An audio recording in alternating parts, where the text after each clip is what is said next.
Tamam, hörmətli qonaqlar, dəyərli iştirakçılar, hər birinizi xoş gördük. Bugün bizə zaman ayırdığınız üçün əvvəlcədən sizə təşəkkürümü də bildirmək istəyirdim. Bildiyiniz kimi bizdə müxtəlif mövzularda hər zaman müxtəlif elmi seminarlar, dərin masalar və s. keçirilir. Bugünkü seminarımızın mövzusunu diqqətinizə çatdırmaq istəyirəm. Tədqiqat və sahibkar universitetlərinə çevrilmək istiqamətində elmi tədqiqatların, qrant layihələrinin və ixtiraların rolu. Tədbir UNIK Tədqiqat Mərkəzlərinin işinin əlaqələndirməsi və təşkili şöbəsi və UNIK Kompozit Materiallar Elmi Tədqiqat Mərkəzinin təşkilatçılığı ilə keçirilir. Seminarımızda 3 məruzə dinləniləcək. Məruzəçilərimiz UNIK Kompozit Materiallar Elmi Tədqiqat Mərkəzinin rəhbəri Professor Rövnəq Rzayev, yenə UNIK Kompozit Materiallar Elmi Tədqiqat Mərkəzinin tədqiqatçıları, Fizika elmləri doktoru Tahir Müəllim İbrahimov və fizika üzrə fəlsəfə doktoru Tural Nağıyevdir. Mövzularımız haqqında sizə məlumat vermək istəyirəm. Rövnəq müəllim bizə elmmetriyada tədqiqatçıların elmi fəaliyyətinin qiymətləndirilməsi, elmi məqaləni necə yazmalı mövzusunda çıxış edəcək. Tahir müəllim patent və ixtiraların hazırlanması, elmi nəticələrin istehsalatda tətbiqi, iqtisadiyyatın müxtəlif sahələri ilə elmi-texniki əməkdaşlığın perspektiv formalarının inkişaf etdirilməsi mövzusunda, Tural müəllim isə universitetlərdə qrant layihələrinin rolu, tədqiqat mərkəzlərinin maddi-texniki bazasının yaradılması, infrastrukturunun qurulması, davamlı dəstəklənməsi və yenilənməsi, peşəkarlığın yüksəldilməsi mövzusunda çıxış edəcəklər.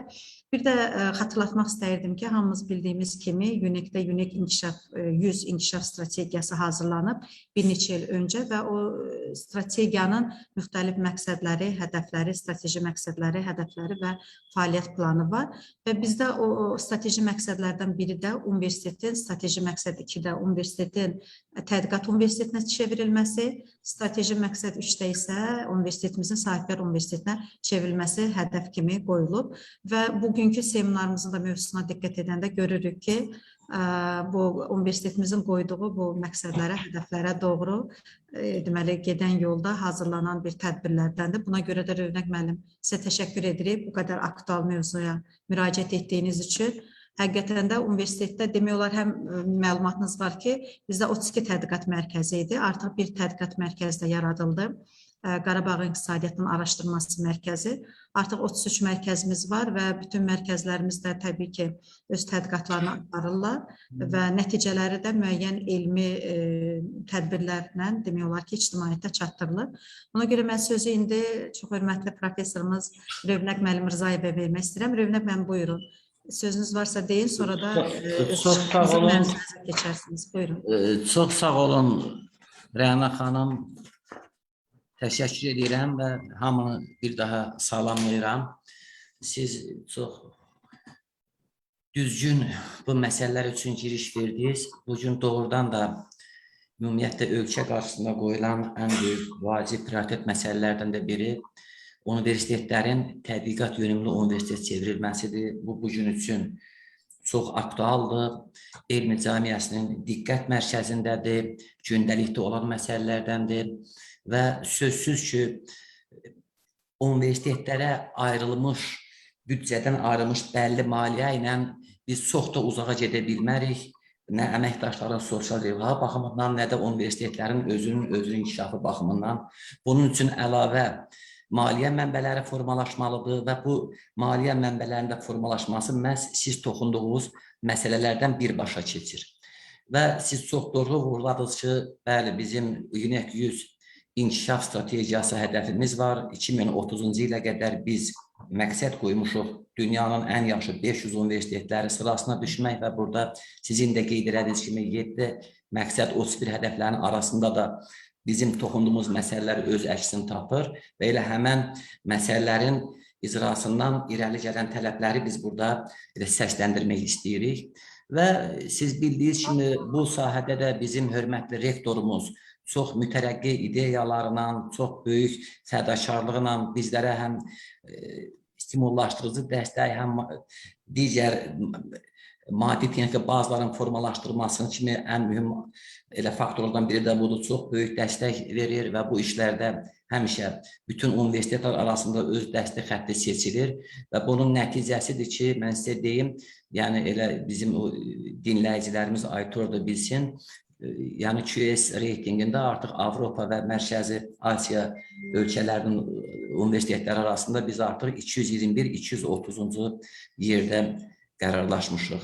O digər ən mühüm, bayaq sadaladığım stimulasiya amillərdən biri universitetimizdə diferensial əmək haqqı sisteminin olmasıdır. Buradakı yoldaşlarımız da bilir, bizim qonaq qismində iştirak edən yoldaşlar da bilir, biz həqiqətən onlarla əlaqə saxlamışıq.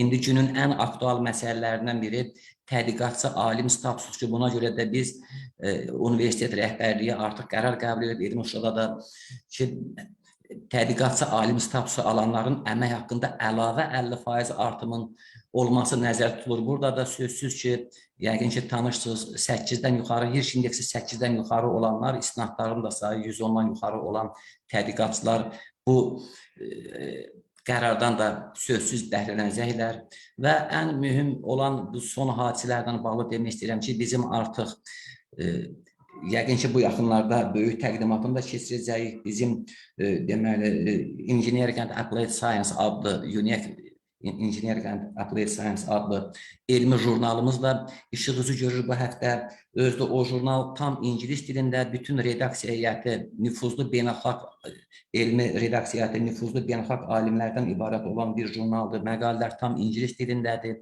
Xüsusi deməli tələblər o deyək ki, ən nüfuzlu jurnallarda olan tələbləri biz qoymuşuq. Bunun da yəqin ki, biz gələn həftə həm sizin əlinizdə olacaq bu məqalələrə baxa bilərsiniz, həm də bunun dediyim kimi təqdimatını keçirəcək. Sözsüz ki, Rəna xanım qeyd elədi, bizim burada xeyli sayda tədqiqat mərkəzləri və bizim də kompozit materiallar elmi tədqiqat mərkəzi həmişə öz dəstək xətti ilə seçilib, ilk sıralarda olub və mən sizə deyim ki, bizim buna bu mövzuda çıxış eləməyə, necə deyəm, bir mənəvi haqqımız da çatır ki, yəni bizim həm məqalələr istiqamətində deyək ki, Rəna xanım bunu çox yaxşı bilir, 60-dan artıq elə bu 2 il yaranmasına bax, 2 ilə yaxın bu mərkəzin yaranmasına baxmayaraq Web of Science bazasında, Scopus bazasında, əsasında Web of Science bazasında olan jurnallarda məqalələrimiz dərc olunub.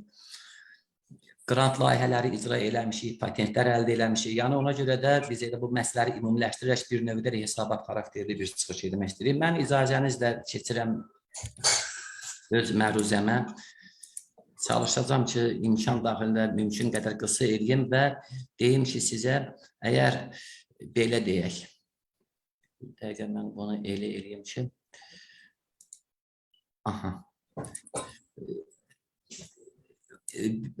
elə eləyək ki, əgər bu təqdimatları sonda Rəna xanım dinləyicilərə göndərə bilərik, çünki bütün məsələlərə toxunmaq mən istəmirəm, çox vaxt alsın.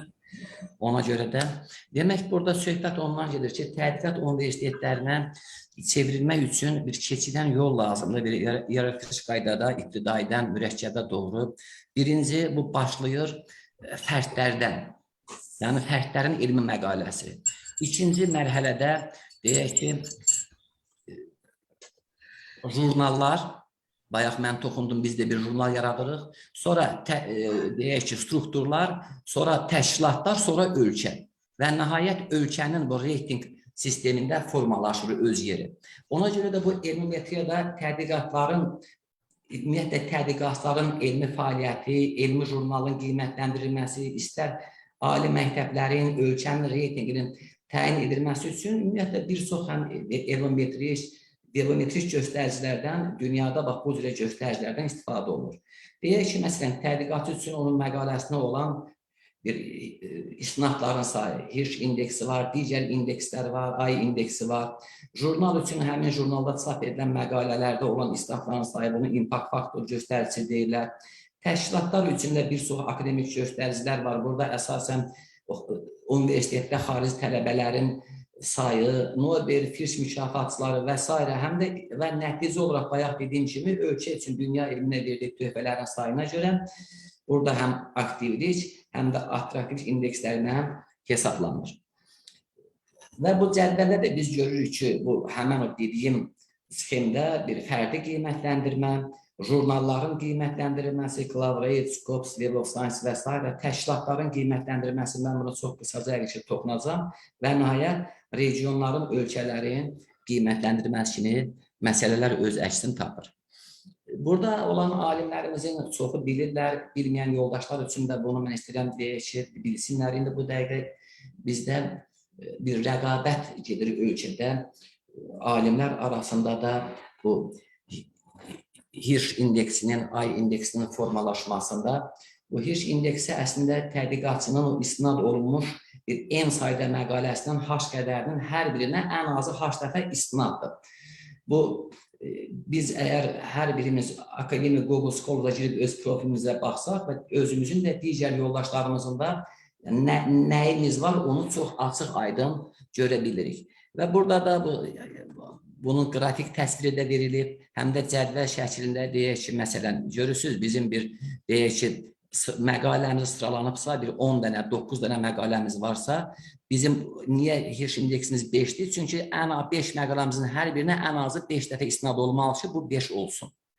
Və eyni qaydada da burada bir, bayaq dediyim o ay indeksdə formalaşır. Onda gərək bizim bu eyni məqaləmizdən H qədərinin hər birinə ən azı 10 dənə istinad ola ki, onda bu ikinci o kateqoriya, ya ay dediyimiz kateqoriyanı biz formalaşdıra bilək.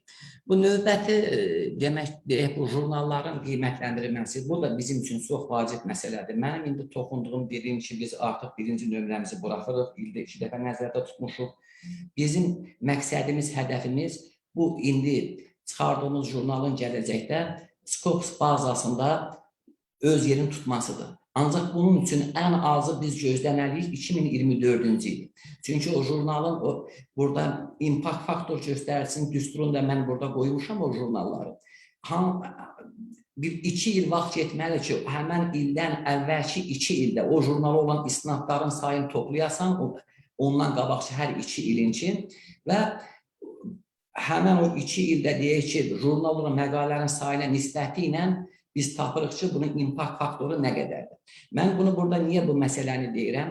Biz artıq özümüz bu, indi dediyimiz o jurnal texnoloji istiqamətdə, yəqin ki, siz də növbəti nömrələrdə müraciət edəcəksiniz. Yəni, bilmək lazımdır ki, bu jurnalların, bizim ölkənin imici olan, universitetin imici olan jurnalların yer tutmasında həmən jurnallara olan məqalələrə istinad olunması çox vacib şərtdir. Deyək ki, misal üçün, hansısa bir indi hal-hazırda yüksək impact faktoru jurnal bizim indi çıxan jurnaldakı məqalələrə istinad verərsə, onda bu jurnalın gələcəyi biz düşündüyümüz kimi ola bilər. Yoxsa elə biz burada bu məqalələri bu jurnala çıxardırıqsa, bunun heç bir istinadı olmursa, yəni bu elə-belə adi sıradan bir jurnal olacaq. O istinadlar da sözsüz ki, bu məqalələrin keyfiyyətindən keçir ki, mən bu məsələlərə toxunacam. Və son olaraq, sondan əvvəl deyək ki, bu istiqamətdə universitetlərin bu qiymətləndirilməsinin, beynəlxalq qiymətləndirmə üsulları var.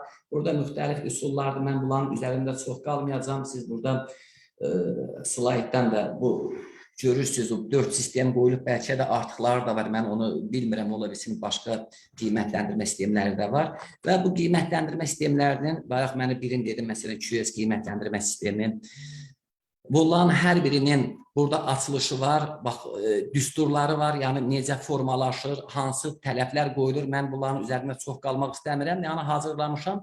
Əgər bizim dinləyicilər üçün maraqlı olarsa, onlar buna deyək ki, çıxışın sonunda da baxa bilərlər, çünki bizim başqa məruzəsilərimiz də olacaq. Və nəhayət, son nəticə olaraq regionların, ölkələrin qiymətləndirilməsi. Burada da 2 indeks üzrə aparılır, aktivlik indeksi, bir də attraktivlik indeksi. Bunların da burada mən hər ikisinin düsturunu vermişəm, aydın olması üçün. Deyək ki, misal üçün, mən birinin üzərində qaldıram, o birinə bir də baxarsınız özü də. Regionun ümumi nəşrlər kütləsində müəyyən bir elm sahəsinin payı, PDS bölünsün PS nisbətində. Dünyanın ümumi nəşrlər kütləsində həmin elm sahəsinin payı, o da verilib və bu indeks birinci kəmiyyətin ikinci kəmiyyətə nisbəti ilə ölçülən bir cəmiyyətə bərabər olacaq. Eyni qaydada da attraktiv göstəricini də biz hesablaya bilirik. Deməli, bütün bu dediklərimizdən belə bir nəticə hasil olur ki, biz başlayırıq elmi məqalələrin yazılmasından. Yəni, bu istiqamət bayaq dedik, o rüşeyindən başlayır. Elmi məqalədən biz gəlib o axırıncı ölçənin reytinginin formalaşmasına buradan başlayıb gedib son mənzil olaraq ora çıxmalıyıq. Burada mən bəri başdan demək istəyirəm ki, yəni bunu mən burada çox bizim gözəl alimlərimiz iştirak edirlər. Məndən də keyfiyyətli, yaxşı xarici jurnala çap etdirən məqalələrimiz var. Onlar məni üzüləyəsə bilərsiniz. Yəni mən bunlara dərs keçmək mənasında demirəm ki, yəni burada bizim başqa gənc tədqiqatçılarımız var, digər elmi məqalə yazmaq istəyən maraqlı adamlar var. Çünki bu bizim üçün prioritet məsələdir. Mən bu məsələlərə toxunanda xahiş edirəm, əgər bunların da bir əlavələri olarsa, nəsə mənim fikrimdən qaçarsa, mən belə deyək, o müzakirələrdə bu məsələlərdə də xahiş edəcəm aktiv olsunlar. Xüsusən bu gənclər üçün o elmi məqalə, onun deyək ki, ilk o elmi fəaliyyətində müfəvvəqiyyətin başlanğıcının ilk addımıdır elmi məqalə. Hər birimiz bu mərhələni keçmişik, burada yoldaşların əksəriyyəti birinci məqaləmiz çıxanda bizim o sevincimiz necə olub, mən bunu da burada bu məsələlərə çox toxunmaq istəmirəm, çünki hər birimiz bu hissi yaşamışıq. Ancaq bu elmi məqaləni lazımi səviyyədə yazmaq bacarığı, bu keyfiyyətin formalaşması alimin o yüksək uğur qazanmasında ən mühüm amillərdən biridir. Həm də məqaləni elə yazmaq lazımdır ki, bu digərləri üçün həm vacib əhəmiyyət kəsb etsin, həm də oxunaqlı dildə olsun. Burada elmin o qurulması, tədqiqat işlərinin bir-birə əlaqələndirilməsi tələbi qoyulur. Məsələn, bu tədqiqatlar üçün əsas o ilkin araşdırmalar bir təməl rolunu oynamalıdır. Bundan sonra biz deyək ki, elm cəmiyyətində həm istehsalçı, həm idxalçı və ya iddiasında ola bilərik. Bu elmi tədqiqatlar bizə həmişə izləyəcək, yəni əsl alim üçün bunun gecələri də kabusa çevriləcək, bu təkrar bu şübhələr içində qalacaq, ancaq sonu bir işığa, aydınlığa çıxacaq. Ona görə də alınan nəticələr mümkün qədər vaxtında münasib mühitdə elm cəmiyyətinə mütləq çatdırılmalıdır. Bizim bu iqtisadi forum keçirildi, siz bilirsiniz, bu yaxınlarda çox möhtəşəm bir konferans oldu, beynəlxalq konferans, iqtisadi forum oldu. Orada mən bir sual da verdim, Rəna xanım da oradaydı, xatırlayar.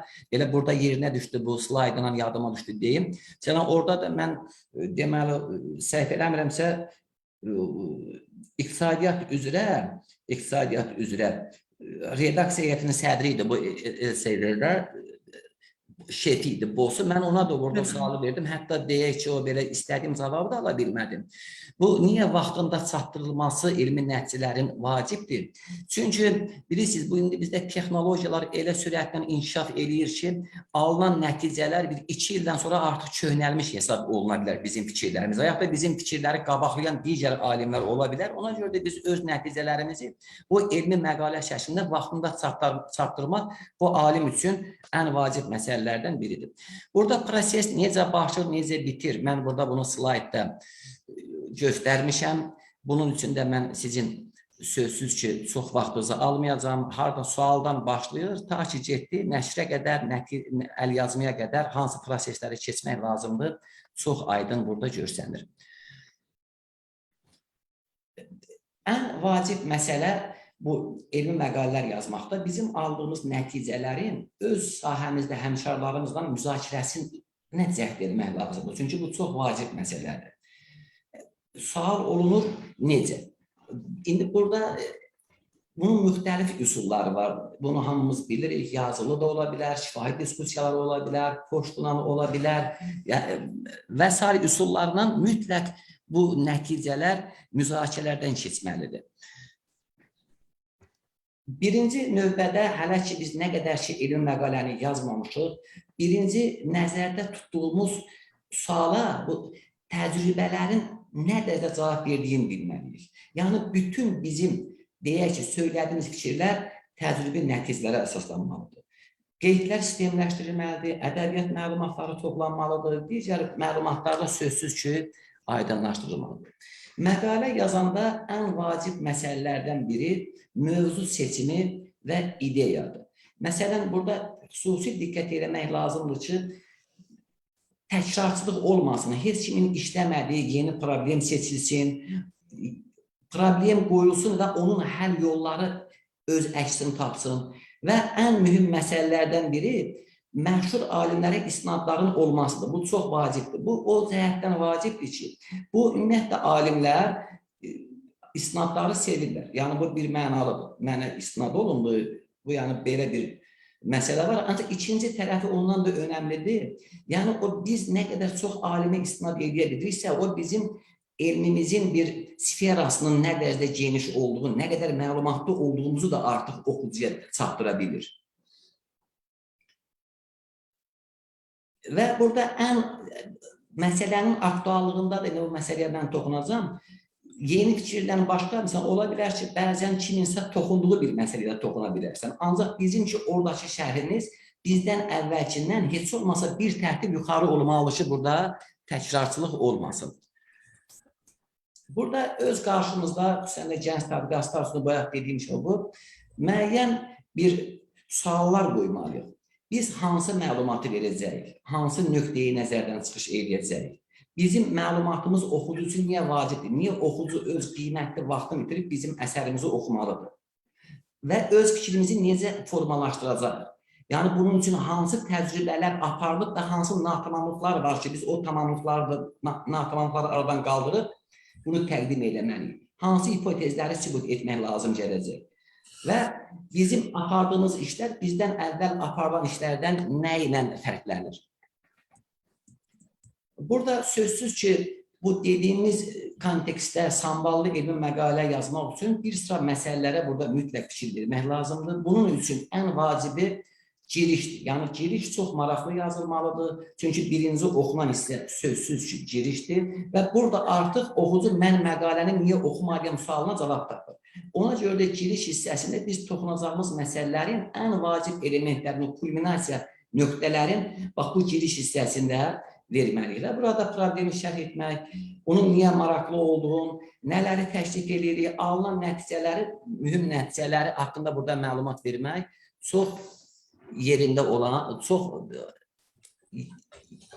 olan məsələlər ola bilər. Burada əsas məsələlərdən biri də məqalənin məzmununa fikir verməkdir. Məsələn, bizim o problemin həllində biz öz işimizi göstərməliyik. Bunun üçün də birinci işimizin aktuallığını izah eləməliyik. Aydın şəkildə biz öz işimizin aktuallığını insanlara çatdırmalıyıq. Çünki bir şeyi bilməliyik ki, elm camiyyəsində əgər bizim tədqiqat sahəmizdə bizim məqaləmizi oxuyurlarsa, buna heç kim sətri arası yanaşmayacaq. İsnadlar məsələsinə toxundum. Burada ən vacib məsələlərdən biri də sözsüz ki, təcrübi təsdiqdir. Yəni, biz o verdiyimiz ideyalar bizə qədər ki, o ideyalardan mütləq müqayisəli təhlil aparmalıdır. Nə qədər onların fərqli olduğu göstərilməlidir. Bizim aldığımız nəticələrin bizdən qabaqçı və ya da digər alimlərin aldığı nəticələrlə müqayisəsi və onun üstünlüyü mütləq verilməlidir. İşin məhdudiyyəti də mütləq biz qeyd eləməliyik. Və aldığımız nəticələr mütləq nəzəri əsasları olmalıdır, yəni nəzəriyyə ilə uzlaşdırılmalıdır. Bu da ən mühüm məsələlərdən biridir. Şəkillərin məqalədə öz əksini tapması çox vacibdir. İndi mən sonda bir məqaləni də nümunə kimi qoymuşam. Çünki bəzən biz bir şəkildə çox böyük məlumatlar toplusun ora yığa bilirik. Halbuki o topluluğunu sözlə verməyə ehtiyac yoxdur. Profesional alim, yəni o şəkilə baxmaqla eyni vaxtda 10 nümunə üçün, 15 nümunə üçün aparılan ümumiləşmiş o şəkildə özü üçün hər şeyi əxs edə bilir ki, burada söhbət nədən gedir? Çünki bu alimlər adətən bu informasiyanın yığcam verilməsinə vərdiş edirlər. Yəni, elə baxan kimi orada o şəkildən, onlar üçün artıq o mürəkkəb ideyanın izahı onlarda deyək ki, formalaşacaq. Orijinal misallarla eləmək lazımdır. İşin bir də sonda bu gələcək perspektivləri mütləq öz əksini məqalədə tapmalıdır. Burada bunu hamımız bilirik, mən yenə deyirəm, burada Məsələn, mənim dediyim bu, bəlkə də Adil müəllim oturub burada, Tahir müəllim oturub burada. Bunlar üçün adi bir şeylərdir, mən bayaq da dedim. Ancaq burada mən bilirəm ki, magistrlərdə iştirak edir, gənc tədqiqatçılarımız iştirak edir. Əsas bu, mən onlar üçün bu məruzəni hazırlamışam. Ola bilsin, başqa adamlar üçün fayda götürə bilər burada. Bir İmrat modeli var, yəni bu İngilis dilində deyilər. Belə də, yəni burada baş hərfləri qoyulub İmrat. Yəni giriş, metodlar, nəticələr, diskusiya, müzakirə, bax bu qaydada və onların hər biri üçündə girişdə nələrə toxunuruq, bayaq mən dedim, problem, məsələnin qoyuluşu, aktuallığı, nə üçün bu sual, material metodlarda nələrə toxunulur, nümunələr, eksperiment, təcrübə obyekti, cihaz, şərait və s. və təcrübələr veriləndən sonra sonda müzakirə və nəticələr hissəsinə keçirilir. Sözsüz ki, məqalənin formasında isə burada bilirik, həmən bu dediyimiz İmrat metodunun bir aşağı-yuxarı hissəsi olmalıdır, başlıq, mərdif, xüsusən xülasə, bayaq dedim, o da ən vacib məsələdir. Çünki bir çox jurnallar pullu jurnallardır. Orada bizim birinci növbədə gördüyümüz ilkin məlumat xülasədəndir. Əgər bizi maraqlandırırsa, biz ona pul ödəyib o məqaləni ala bilərik. Ona görə xülasəyə xüsusi fikir verilməlidir. Bu məsələlərə toxundum.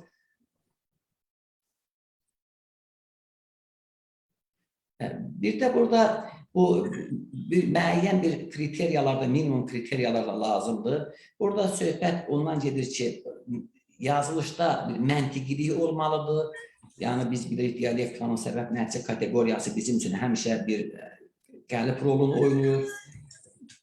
Aydın yazılmalıdır, orijinallığı, tamlığı olmalıdır. Və bir şeyi də tövsiyə kimi biz yenə bizim tədqiqatçılara deyirəm, çox vaxt çalışıb bu məqalələrdə güclü feillərdən istifadə etmək lazım. Məsələn, mənə bir cümlə qoymuşam, deyirəm ki, işdə tədqiq olunan kristallar əsasında parametrləri xarici təsirlərlə idarə olunan foto qəbul edicilərinin hazırlanmasının mümkünlüyü göstərilmişdir. Bu göstərilmişə gələnə qədər yaxşı olar ki, yəni oxucunun diqqətini cəlb eləmək üçün göstərilmişdir ki, yəni o göstərilmişdir ki-dən başlayıb burada nə göstərilir? Yəni bunu qabağa salanda o məqalənin, belə necə deyim, daha diqqəti cəlb eləyəcək. Və bir də ümumi qəbul olunmuş terminologiyadan istifadə etmək lazımdır. Bu, bizim bu son dövrlərdə çox böyük bizim üçün bir problemdir terminologiya. Xüsusən də yeni elmi sahələr yarandıqca böyük problemlər yaranır. Məsələn, görürsən ki, mənə misal verim, cihaz aşağı temperaturda işlədir. Bunu bir misal kimi qoymuşam, cihaz aşağı temperaturda işlər. Burada əslində, görürsən, bəzi müəlliflər yazır alçaq temperaturlarda. Yəni, bu biraz belə terminologiyadan düzgün istifadə etmək lazımdır. Burada sözsüz ki, əsas məsələlərdən biri də o elmi mətnin o stilidir, bu abstrakt leksikadan istifadə etmək bacarığı,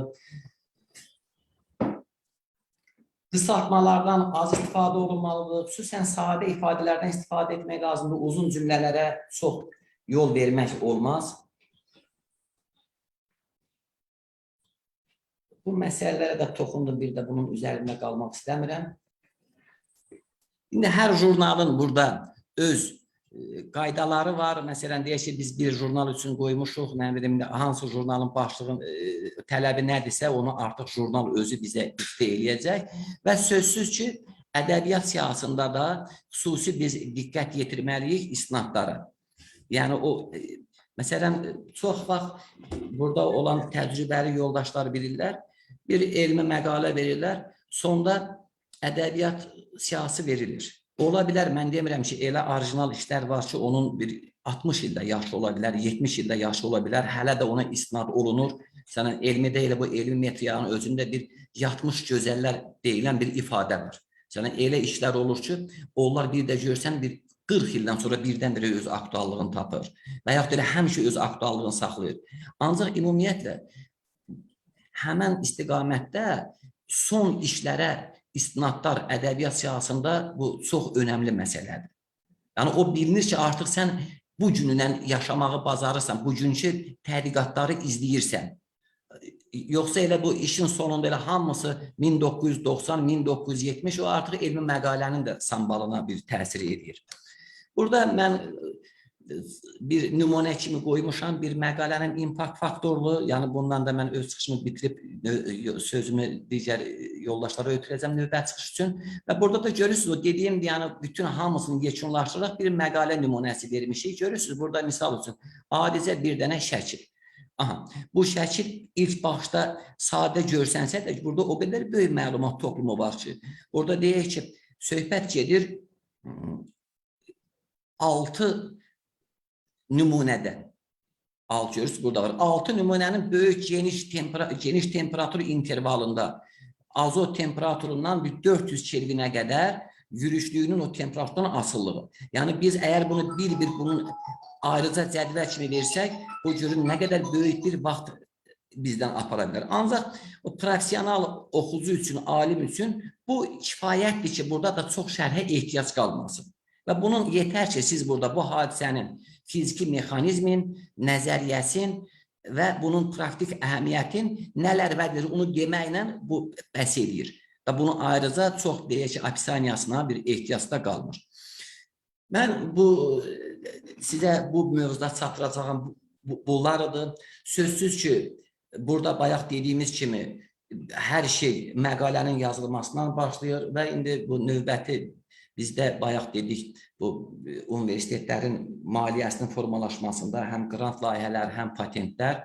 İndi bu növbəti bu istiqamətdə bayaq Rəna xanım da qeyd elədi.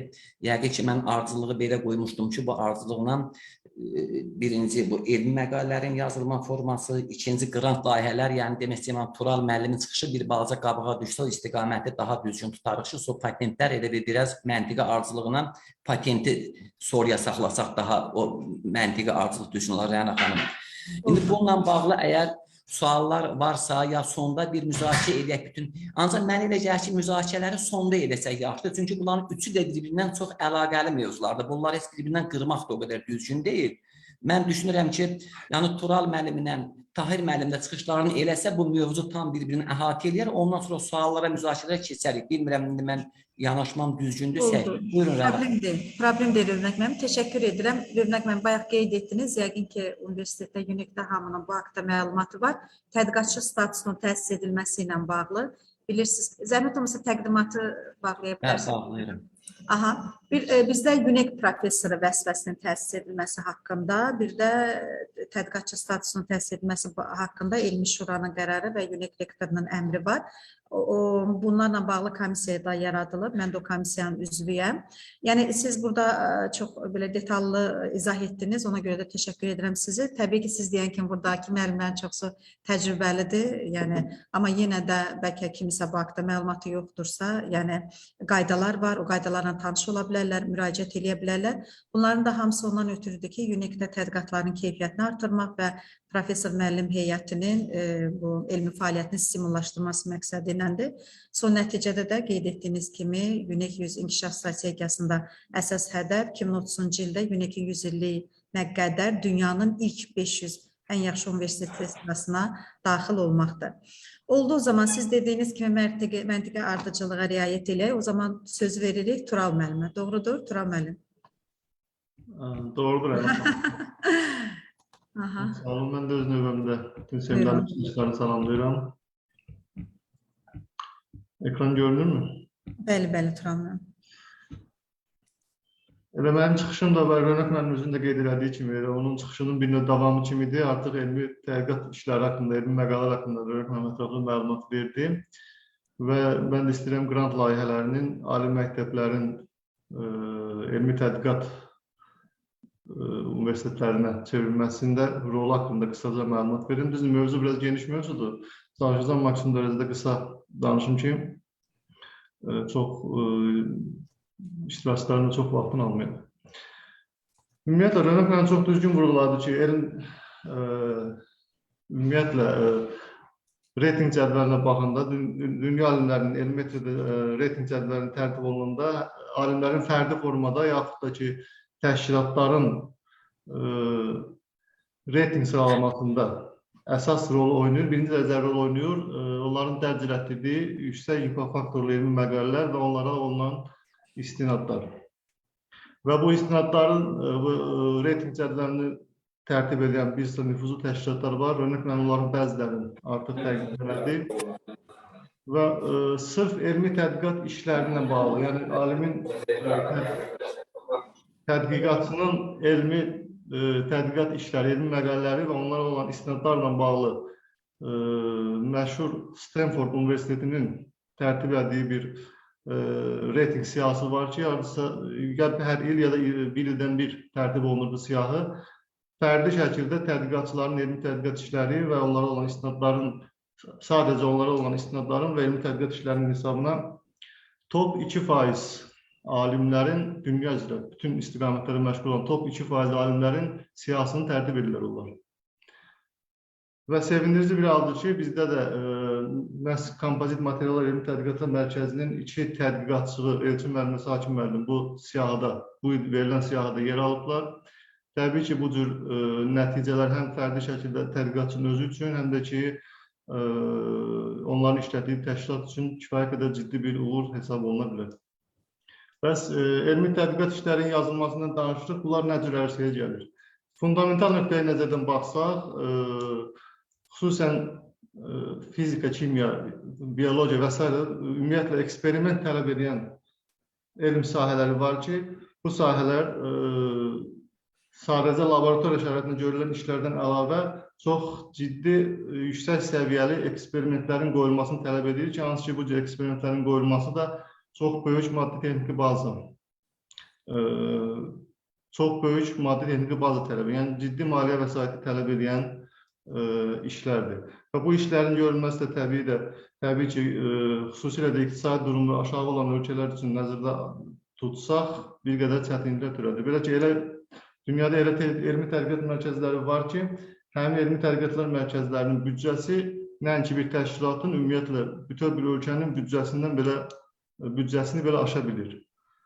Və bu cür elmi tədqiqat mərkəzlərində görülən işlər də kifayət qədər unikal və fundamental xarakter daşıyır. Bu halda isə xüsusən də inkişaf etməkdə olan yaxud inkişaf etməmiş ölkələrdə perspektivli tədqiqatçılar var ki, onlar öz tədqiqat işlərini öz laboratoriyalarından kənara çıxara bilirlər, hansı ki, o iş kifayət qədər yüksək perspektiv ələyən işlər ola bilir.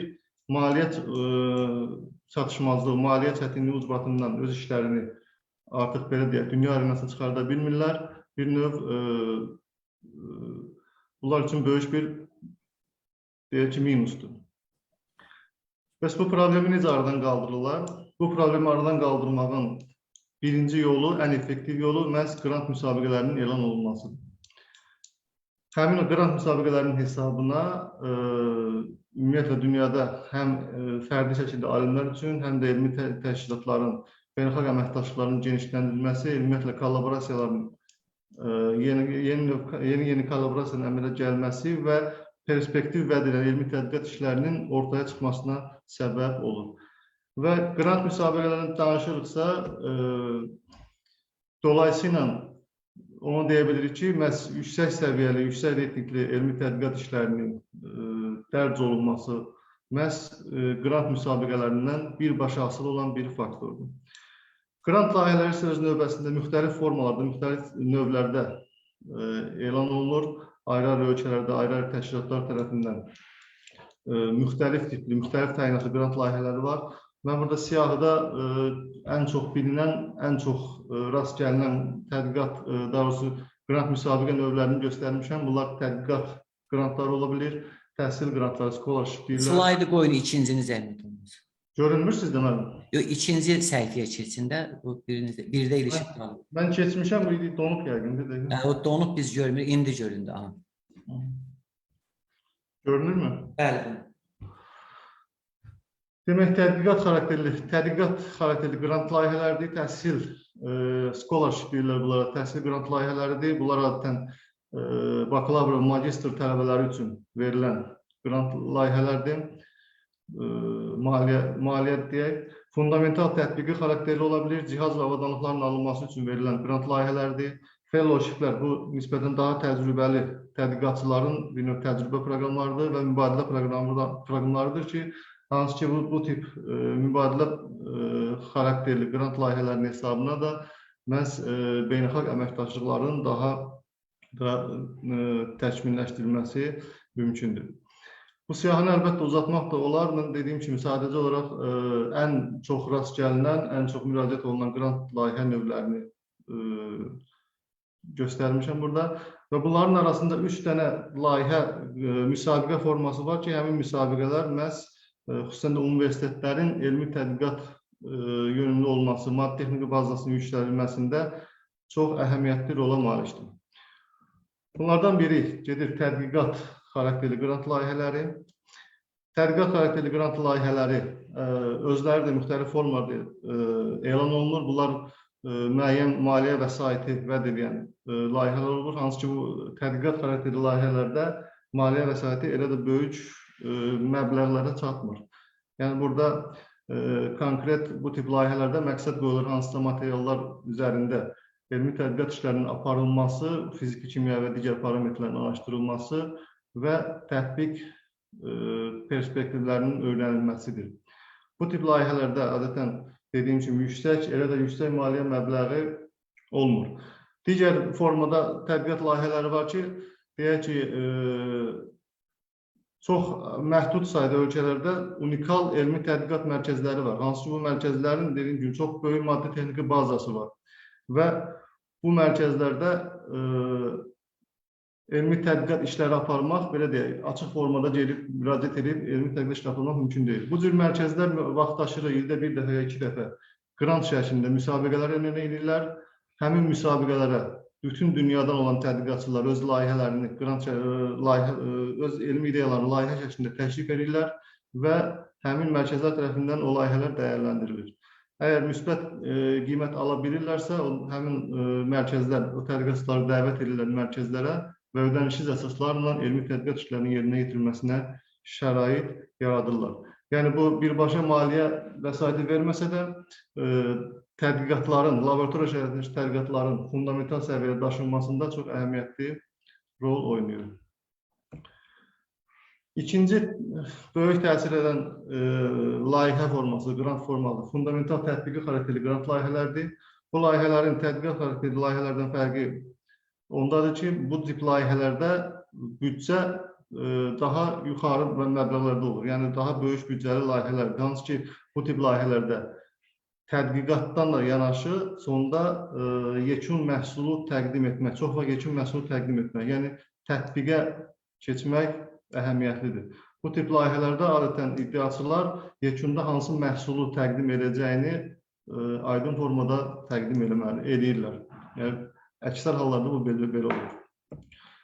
Və üçüncü əsas amil cihaz və avadanlıqlarla bağlı verilən qrantlardır ki, bu qrantlar da aydın məsələdir ki, universitetlərin maddi texnik bazasına birbaşa və çox əhəmiyyətli təsir edən müsabiqə qrant formasıdır ki, bu tip qrantlarla ayrı-ayrı təşkilatların, fondların yaxud da ki, bəzi hallarda dövlətlərin belə elan elədiyi qrant müsabiqələrində elmi tədqiqatçılar öz işlədiyi təşkilatları üçün elmi tədqiqatlarının yerinə yetirilməsi məqsədi ilə fundamental elmi tədqiqat cihazları əldə edə bilirlər.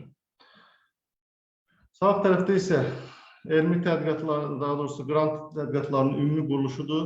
Bu, tam olaraq bütün layihələr üçün dəqiq verilmiş bir cədvəl deyil, amma aşağı-yuxarı demək olar ki, bir çox əksər elmi qrant layihələrində belə deyək, yarımbaşlıqlar bu formada olur.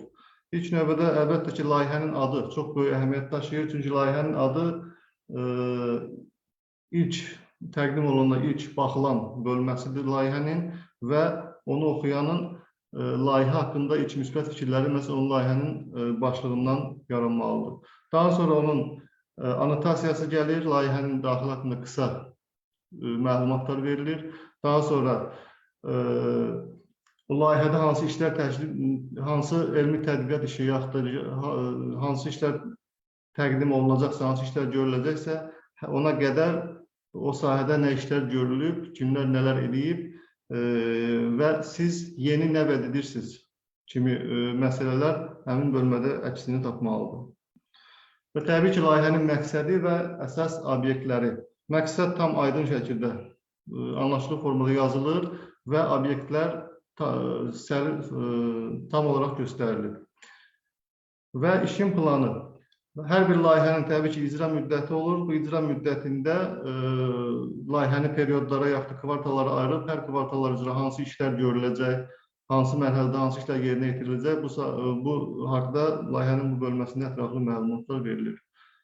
Növbəti bölmə isə yəqin ki, elə deyərdim, layihənin açar bölmələrindən biridir. Yəni, istənilən bir layihənin yerinə yetirilməsi adətən müvəqqəti yaradıcı elmi kollektiv tərəfindən aparılır. Bu, bir təşkilatdan da ola bilər, müxtəlif təşkilatlarla yaradılmış müvəqqəti yaradıcı elmi kollektivlər ola bilər. Əsas şərt nədir?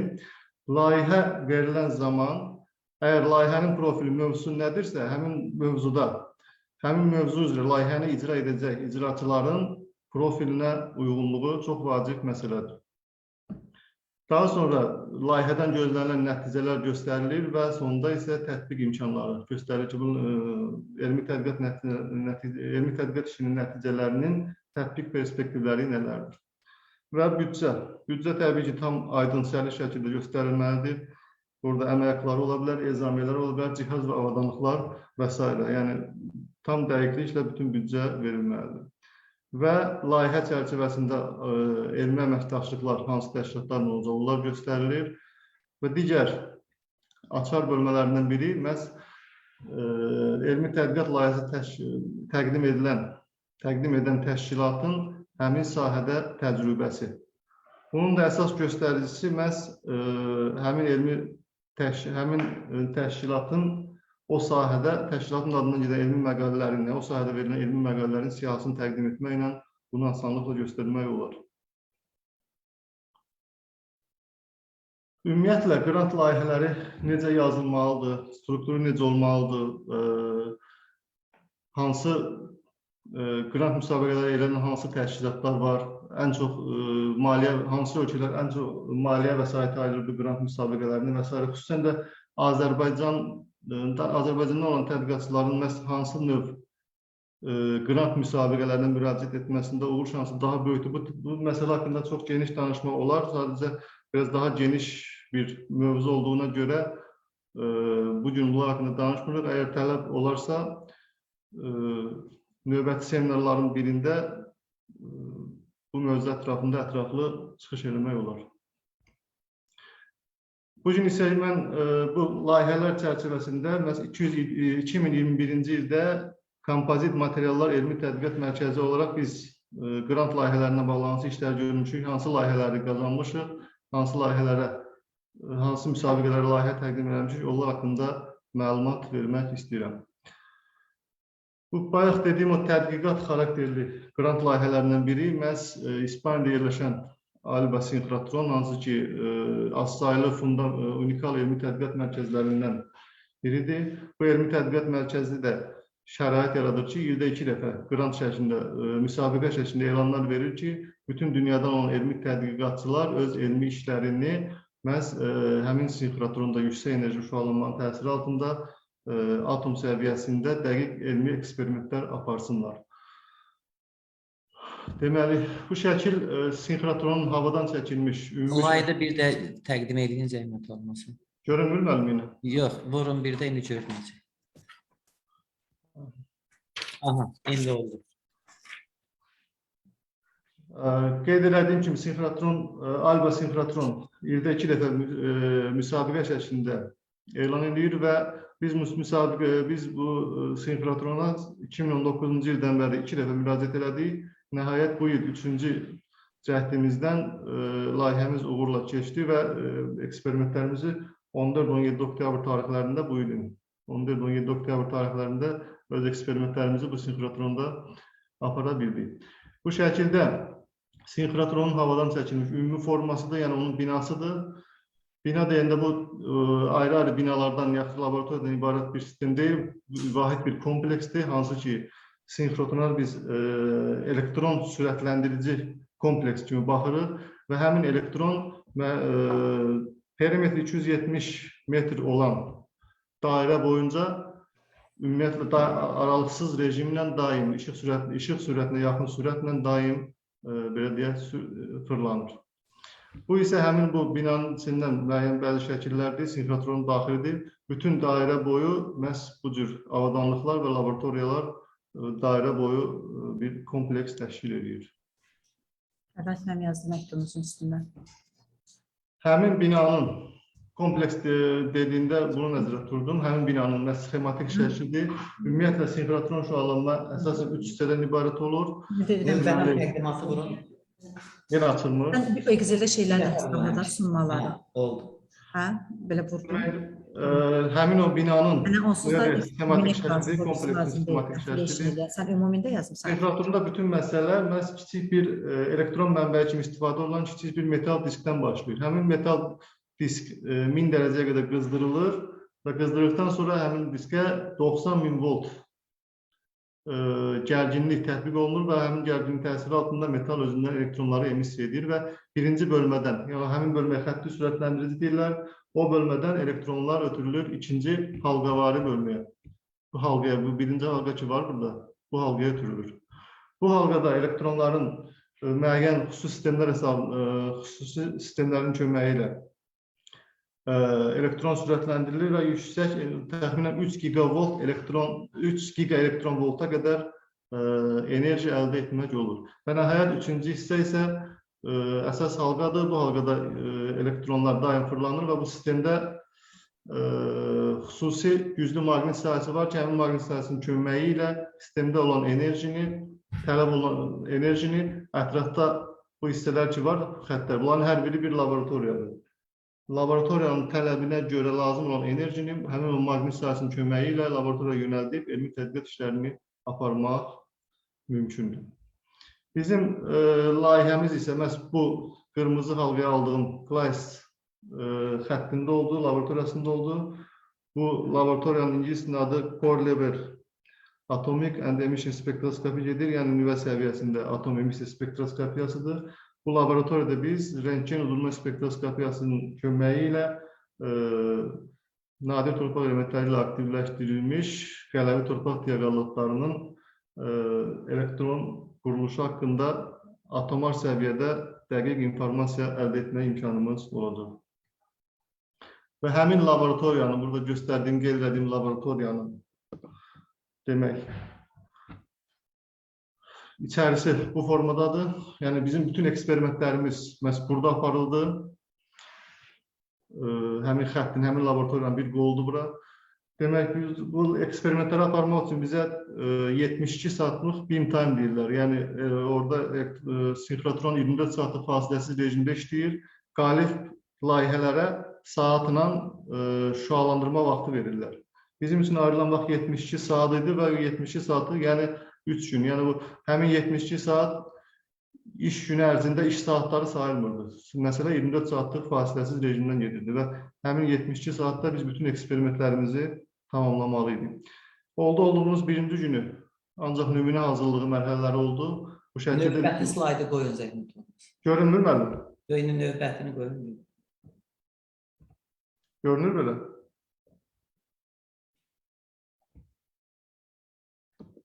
Bir dənə aşağı slayda keçin. Aha, oldu. Görünür belə? Bəli.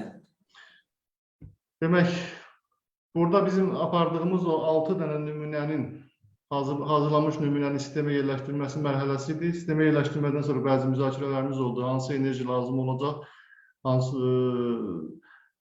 müddətdə, hansı eksperimentlər aparacaq, temperatur aralığını müəyyən edib, növbəti gündən biz öz eksperimentlərimizi başladıq və 3 gün ərzində 24 saatlıq fasiləsiz rejimlə həmin eksperimentləri davam elədik. Və sinxrotronun qalib layihələri qoyduğu şərt budur ki, eksperimentdən sonra 3 ay ərzində eksperimentin nəticələri hesabat formasında təqdim edilməlidir. Hansı ki, bizim artıq hesabatımız da hazırdır. 2 gündə artıq hesabat da hazırdır və həmin hesabatdan indi növbəti mərhələ isə yüksək reytingli, artıq yüksək deməyə çox yüksək reytingli jurnallarda məqalələrin hazırlanması gedir. Bəzi eksperimentlər haqqında bunlar hələ ki heç yerdə təqdim olunmayıb, ona görə sadəcə göstərmək üçün təqdim edilən bizim hesabatımızdan alınan nəticələrdir. Ölçmələr gedib azot temperaturundan yuxarı temperaturlara doğru. və həm niyadim, həmin o qeyd etdiyim maddələrdə rabitələr arası məsafələr və sair bir çox parametrlər var ki, həmin parametrlər çox dəqiq formada, atomar səviyyədə təyin olunub. Ekran dönür müəllim? Növbətiyə keçsin zəhmət olmasa. O hesabatları da tez-tez keçsin. Yəni orada da Mən döndərirəm, bilmirəm sizdə dönür yoxsa yox. görürük Tural müəllim bir-bir keçsin. Aha, biri budur, alınan nəticələri. Yəni bu xeyli nümunədir. Yəni bunlar böyük həcmli işlərdir. İndi burada Bunlar haqqında yəqin ki, o elmi məqalələr ki, dərc olunacaq. Dərc olandan sonra bir ətraflı bir seminar da inşallah təşkil edəcək. Bu gördüyümüz növbəti bir iş Azərbaycan Respublikası Prezidenti yanında Elmi İnkişaf Fondunun elan elədiyi Azərbaycan-Belarus birgə qrant müsabiqəsidir. Ümumiyyətlə qeyd edim ki, Azərbaycanda qrant müsabiqələrinin əsas deyək ki, təşkilatçıları məhz Elmi İnkişafı Fondudur. İl ərzində bir neçə istiqamətdə elmi tədqiqat layihələri, bu həm tədqiqat, həm fundamental tətbiqi xarakterli elmi tədqiqat qrant müsabiqələri elan edirlər. Və bu, təbii ki, müsabiqələrə qoşulmaq da açıq formada hər bir tədqiqatçının hüququdur ki, sərbəst formada bu layihələrə müraciət eləsinlər. Bu il biz də Azərbaycan-Belarusya birgə beynəlxalq qrant müsabiqəsinə layihə təqdim eləmişik. Hansı ki, burada bir şey qeyd etmək lazımdır ki, fundamental tətbiqi xarakterli işlərdən savayı bu məhz birgə elmi tədqiqat layihələri universitet üçün daha çox faydalı ola bilər beynəlxalq əməkdaşlıq perspektivləri baxımından. Bizim verdiyimiz mövzu nanoquruluşu elektrolitik nikel-feri təbəqələrinin sintezi, kimyəvi tərkibi quruluşu və maqnit xassələrinin korrelyasiyasıdır. Hansı ki, bu işdə də biz nikel-feri maqnit ərintiləri əsasında xüsusi elektrolitik çökdürmə və eyni zamanda ultrasəsin tətbiqi ilə alınmış nazik təbəqələrin fiziki kimyəvi parametrlərin tədqiqi ilə məşğul olacaq. Dediyim kimi, bu iş tədqiqat xarakterlidir, fundamental tətbiqi işdən çox tədqiqat xarakterli bir elmi tədqiqat işidir. Ona görə də burada qeyd etdiyimiz parametrlərin, fiziki kimyəvi parametrlərin araşdırılması və tətbiq perspektivlərinin öyrənilməsi ağırlıq təşkil edəcək. Bu layihənin hələ nəticələri elan olunmuyor, onu gözləyirik. Qalib olduğumuz növbəti layihə isə cihaz və avadanlıqlar üçün təqdim edilmiş BP-nin verdiyi qrant deyək ki, layihəsidir. BP şirkəti qrant layihələrini açıq formada elan eləməsə də hər il öz büdcəsindən xüsusən də universitetlər üçün elmi tədqiqat yönümlü maddi-texniki bazanın artırılması istiqamətində qrant layihələrini qəbul eləyir və əgər məqbul görülürsə, həmin qalib qrant layihələrinə müəyyən vəsait ayırır ki, o layihələrin yerinə yetirilməsi üçün həm universitetlərə cihaz və avadanlıqlar alınsın və həm də müəyyən qədər maliyyə dəstəyi olunsun. Verdiyimiz mövzu ilə nano-elektromexaniki sistem əsaslı qurğularda geniş tətbiq imkanlarına malik alüminium nitrit və silisium nitrit nanohissələrinin fiziki kimyəvi parametrlərinin keyfiyyət əmsalının artırılmasıdır. Bu layihənin də mütləq çox böyük hissəsi sırf yönləndirilib layihənin yerinə yetirilməsi üçün lazım olan avadanlıqların alınmasına, hansı ki, bu avadanlıqlar da gələcəkdə universitetdə elmi tədqiqat işlərinin yerinə yetirilməsində öz töhfəsini verəcək. Qısa formada belə, əgər sual yoxdursa, mən çıxışımı bitirdim. Çox sağ olun, Tural müəllim. Təşəkkür edir Tural müəllim. Sağ olun. Geniş məlumat üçün. Rəna xanım, mən üzr istəyirəm.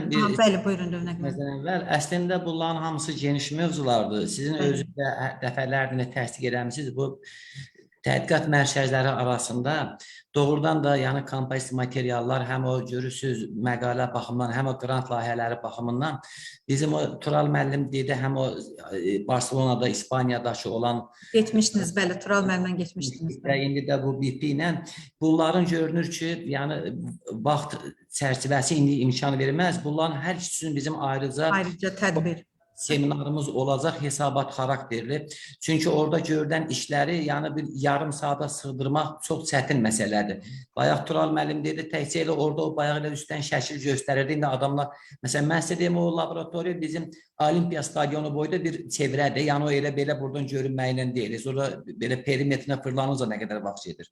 Orada doğrudan da çox güclü işlər aparılıb, bunların nəticələri, yəni 1 dəqiqə ilə, 2 dəqiqə ilə burada vermək çox çətindir. Ona görə xahiş edirəm ki, bir növbəti mərhələlərdə bunun üçün bizə bir ayrıca bir seminar təşkil edək. Həm elə o BP ilə bağlı olan qrant layihəsinin özü də artıq təsdiq olunmuş. O da universitet üçün çox mühüm əhəmiyyət kəsb edir.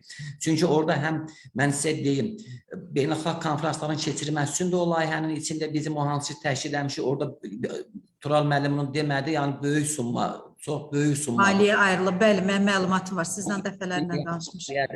Orada həm o cihazların alınmasına müəyyən qədər, bizim konferansların qarşılanması, yəni işin yerinə yetirmək, yəni çox böyük bir uğurdur bu.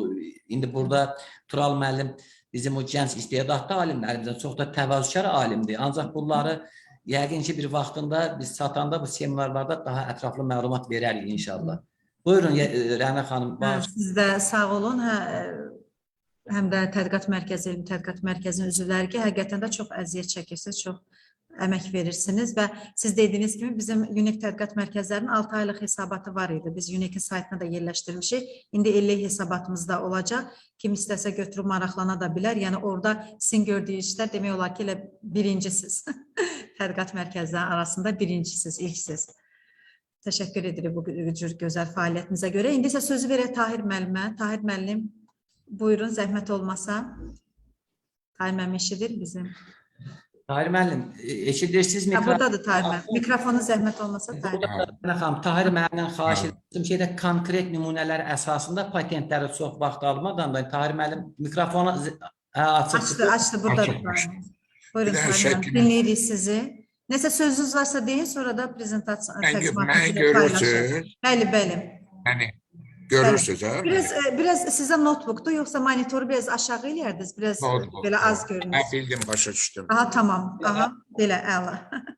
Tamam, təşəkkür edirəm. Demək, mənim adım İbrahimov Tahirdir, elmlər doktoruyam, laboratoriya rəhbəriyəm. Fizika institutunda həm iqtisadçı, sizdə işləyirəm. Demək, mənim payıma düşüb patentlər, ixtiralar və onların tədqiqi. Mən qısaca patentə aid nətər onu düzəldirlər və s. danışmaq istəyirəm əvvəlcə.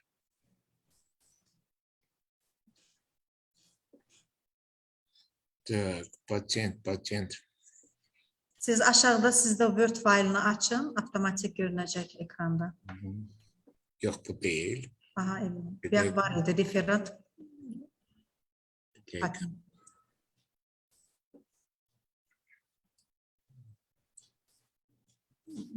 Word faylı sizdə bir dənədir, 2 dənədir. Çoxdur.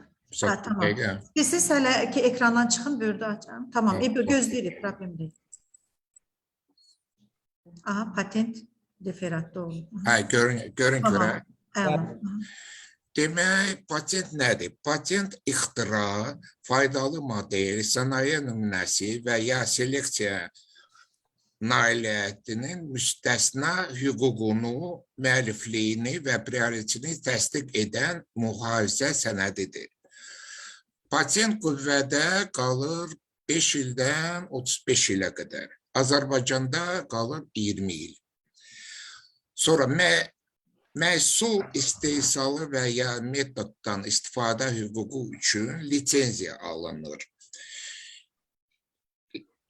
Lisenziya verilir, lisenziya maddi verilməsinə görə patent sahibi, lisenziya verən, lisenziya sahibindən bir dəfəlik ödəniş və ya illik qonorar alır. Patentin verdiyi hüququ müdafiə xüsusi texniki həlli qoruyur. Demək, patent qəbul etmək şərtləri. Birincisi, olmalıdır ideya və texniki həlli olmalıdır. Yeni, yəni texniki cəhətdən məlum deyil. 2. İxtira mərhələsində malikdir. Yəni, mütəxəssis üçün təklif olunan həll texnikanın əvvəlkindən açıq şəkildə irəli gəlmir. 3. Sənayedə tətbiq oluna bilər, yəni sənaye, kənd təsərrüfatı və digər sənaye sahələrində istifadə oluna bilər. İxtira üçün patentin strukturu. 1. Biblioqrafik məlumatlar. 2. Başlıq, obyektlər. 3. İxtiranın təsviri. 4. İxtiranın düsturu. 5. Qrafiklər və 6. Referatlar. Mən indi nümunə kimi bir patent açım.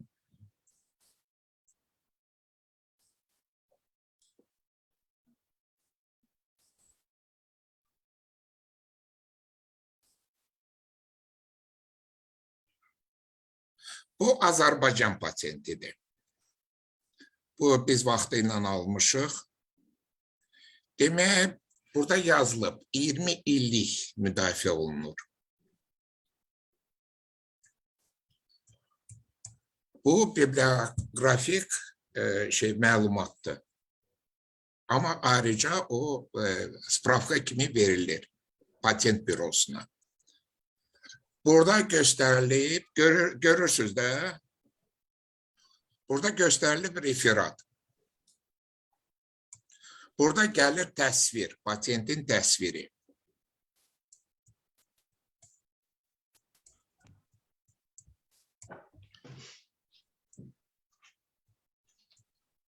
Bu qrafiklər, şəkillər, qrafiklər. Ədəbiyyat. Bu ixtiranın düsturu. Aydındır da. İndi Azərbaycanda patent keçəndən sonra vermək ixtiyarımız var, vermək xaricə. Məsələn, Avraziya patenti almaq, ya Amerika, Yapon, ya Koreya və s. Bu Avraziya patentidir. Yəni, Azərbaycanda keçəndən sonra ixtiyarımız var, vermək ora. Bu da bizim patenti, Avraziya patenti. Burada referatdır. Bu təsvir.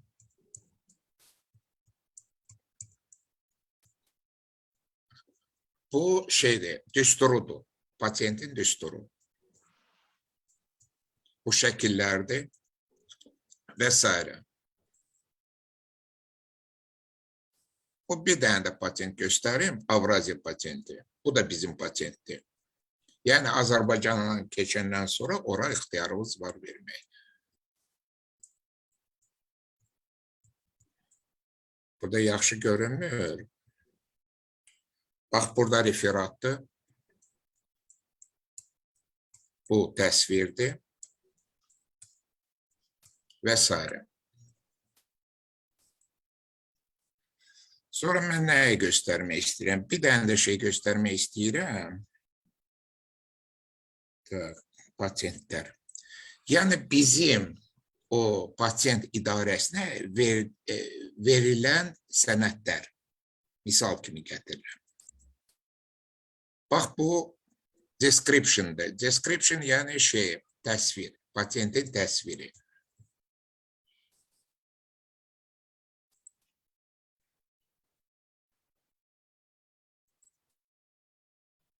Bu ərizədir. Zayafqa deyirlər buna. Bax, bu şəkildə olur.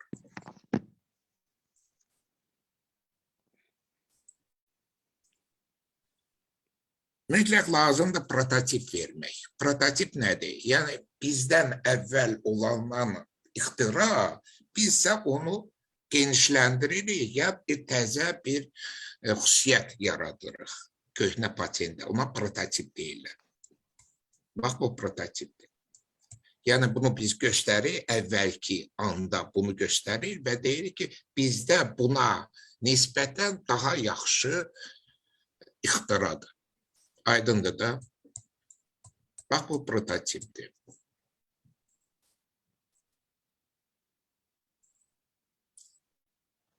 Bu məsələn, sən Zayavka, referat, bu Azərbaycan dilində düsturdur.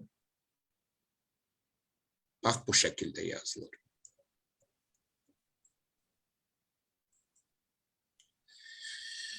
İndi mən nədən danışmaq istəyirəm? Mümkün tətbiqlər, ixtiraların mümkün tətbiqləri müxtəlif xarici firmalara təqdim eləmək, texniki həlli. Məsələn,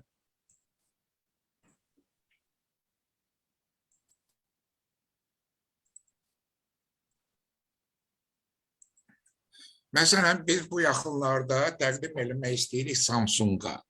Samsung bu konsorsiyumdur, onun müxtəlif hissələri var. Bax, bu Samsung Electronics'in tapşırıqlarıdır. Məsələn deyirəm. Transparent Electrode Materials, yəni şəffaf keçirici material ki, o smartfonlarda, məsələn, telefonlarda o itonu əvəz eləyən maddə olsun, material olsun. İto bilirsiniz də nədir? İto keçirici indium oksid, stannum oksid birləşmədir. O şəffafdır, bir də keçiricidir. Onu əvəz eləyən material. Bax, onların tapşırığı. İndi bu istiqamətdə biz işləyirik. Yəni, bu ruslar deyirlər, geeki olacaq. Yəni, smartfonlar belə əyilə biləcək. Aydındır da.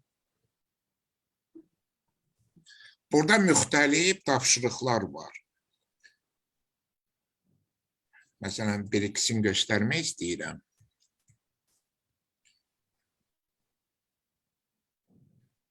Məsələn, kvantum dota aid, kvantum nöqtələrə aid. Displeylər düzəltmək, kvantum nöqtələri də əsasında displeylər düzəltmək. Sonra, məsələn, OLED displeylər, təzə növ məsələ deyirəm. Bax, burada konduktiv polimer, o deməkdir ki, keçirici polimerlər və s. Bu demək müxtəlif firmalar. İkinci üsul, tətbiq üsulu, tətbiq metodu, belə ona deyirlər future layihələr. Birinci dəfə future layihələr İsraildə yarandı, sonra Amerikada var, Şveycariyada var, Şvetsiyada var, İngiltərədə yarandı, Moskvada da var bir neçə filial. O nədir? Siz verirsiniz ideya, müəyyən ideya. Onu açıqlayırsınız, deyirsiniz hansı yollarla o ideyanı tətbiq eləyəcəksiniz və sizə avans verirlər. Ona deyirlər future layihələr. Biz o future layihələrlə indi işləyirik. Məsələn, bizdə təxminən 70 minlik future layihə olmalıdır. Sonra üçüncü tətbiq üsulu, məsələn, bizim zavodlarda, müxtəlif agentliklərdə bizim işləri tətbiq. Məsələn, günəş elementləri, məsələn deyirəm. Dördüncü üsul, bax, indi yaranıb Qarabağda müəyyən tətbiqlər, Qarabağ üçün ağıllı kəndlər, ağıllı şəhərlər üçün. Məsələn, orada bu yaxınlarda iclas oldu, ona aid. Biz təklif elədik günəş elementləri, yeni prinsiplə. Sonra bir dənə demək istəyirəm, bizim institutda, fizika institutunda bir dənə xanım işləyir. Tural müəllim onu tanıyır. Nahidə Musayeva. O tez-tez gelir Qarabağa və o nəyə görə? Onun bir dənə yaratdığı ixtira sensorlardır. Yəni o partlayış materialları o sensorla müəyyən məsafədə təyin etmək olur. Bax, ona aid o NATO grantı alıb və tez-tez Qarabağa gedir, orada tətbiqləyir. Dediyim bu qədər. İndi suallar varsa cavab verərəm. Çox sağ olun Tahir müəllim. Mən təşəkkür edirəm sizə. Əslində bizim o 3-cü istiqamət ki var bu Sizdə də var. patentlərlə bağlı, bəli, bu doğrudan da bizim o qoyduğumuz mövzunun biznes mühitlə əlaqə sahibkar universitet çevrilməsində elə ən mühüm məsələlərdən də biri də bu biznes mühitlə əlaqələrin yaradılmasıdır. İndi bundan bağlı Tahir müəllimin təcrübəsi çox böyükdür və xeyli də patentlərin müəllifidir və elə yeri gəlmişkən qeyd edeyim ki, o Samsung şirkətinin o təkliflərlə bağlı biz Tahir müəllimlə də müzakirələri aparmışıq. Onun üzərində bir də təkrar dönüb işləyəcək. Hətta mən bizim rektorumuza da bu haqda məlumat vermişəm ki, yəni belə bir layihənin üzərində işləyəcək. Onun da müəyyən xeyir duasını almışıq. İndi yəqin ki, bu arada bir də Tahir müəllimlə oturub bu mərkəzdə bu məsələləri bir təhlil edəcəyik. Doğrudan da indi burada bu vaxt çərçivəsində bunların hamısına toxunmaq olmur. Ancaq ayrıca, məsələn, mən burada dinləyicilərə demək istəyirəm ki, yəni bu sahədə Tahir müəllimin böyük təcrübəsi var. Ola bilsin ki, bu məsələlərə çox geniş toxunmaq burada mümkün olmadı. İstənilən bir sualları o istiqamətdə, çünki bu bizim üçün çox vacib sahədir. Patentlərin alınması və onun istehsalat tətbiqi, xüsusən də yerli sənayemizə tətbiqi çox mühüm məsələdir. Ona görə Tahir müəllimin telefon nömrəsini sizə verə bilər, elektron poçtunu da verə bilər ki, yəni ondan istənilən hər birimiz belə məsləhət ala bilərik. Tahir müəllim, çox sağ olun. Rəna xanım, buyurun. Bəyməz. Rəna xanım eşidirsiniz? Təşəkkür, buradayım. Bəli, Tahir müəllim, təşəkkür edirik. Tahir müəllim, zəhmət olmasa təqdimatı saxlaya bilərsiniz, yəni demonstrasiyanı saxlaya bilərsiniz, zəhmət olmasa çıxa bilərsiniz. Dəqiqə. Demonstrasiyanın üstündə vurun. Aşağıda yaşıl var, demonstrasiya. Onun üstündə stop vurun və salam. Hə, bildim, başa düşdüm. Astanavit var, astanavit qırmızı demonstrasiya. Oldu, təşəkkür edirəm. Çox sağ olun. Rövnək müəllim, sualı olan varsa və yaxud da söz demək istəyən varsa buyursun. Yəni mən bayaq Rəna xanım mövzu ilə bağlı. suallar, müzakirələr sona qalsın. Çünki bütün məsələlər əlaqəlidir. Kiminsə nə sualı, təklifi, maraqlandıran bir şeylər varsa, indi köməkli hərəmiz bir yandan belə köməkləşib cavab verə bilərik. Tamam, belə qısa, konkret zəhmət olmasa əgər varsa kimizə sualı buyurun. Adil müəllimi görürəm, salamlayıram. Sizin mərkəzinizdir, bəli. Həm də mərkəzidir, fizika kimya kadrası müdürüdür. Çoxlu yoldaşlar və hamısının adını sadalaya bilmirəm. Yəni, olubsa onların da təşrifləri və yaxud da kiminsə sualları varsa buyursunlar, böyük məmnuniyyətinə. Həm də elə yeri gəlmişkən deyim, Şəfər xanım da burada iştirak edir. Bizim dünən biz bundan söhbət edirdik. Universitetlərin reytinginin formalaşmasında elə deyirdim Şəfər xanım, siz də burada iştirak edin. Çünki burada əsas məsələ nə idi? Mən bunu da burada elə çox qısaca deyim. Siz burada ola bilsin ki, universitetdə yüzlərlə alim çalışır. Ancaq burada hər kəsin payı olmalıdır ki, bayaq dediyimiz o təşkilatın göstəricisində bu bölünür əməkdaşların sayına. Əgər tutalım ki, deyirəm, Rəna xanıma 500 istinad varsa, Rövnək müəllimə istinad yoxsa, Tural müəllimə istinad yoxsa və s. və ilaxır, bu sonda bölünür və ədədi ortası bu təsir edir. Buna görə burada gələk bu məsələlərdə bütün universitet əməkdaşlarının nailiyyəti ola. Bizdə məqsəd də buydu ki, bu seminarı keçirməkdə, yəni burada mütəşəkkillik olsun. Bütün əməkdaşların payı olsun ki, son nəticədə elm-metrik göstəricidə universitet yuxarı sıralara qərarlaşa bilsin. Kimin nə sualı varsa buyursun, ya bir çıxışı, buyurun.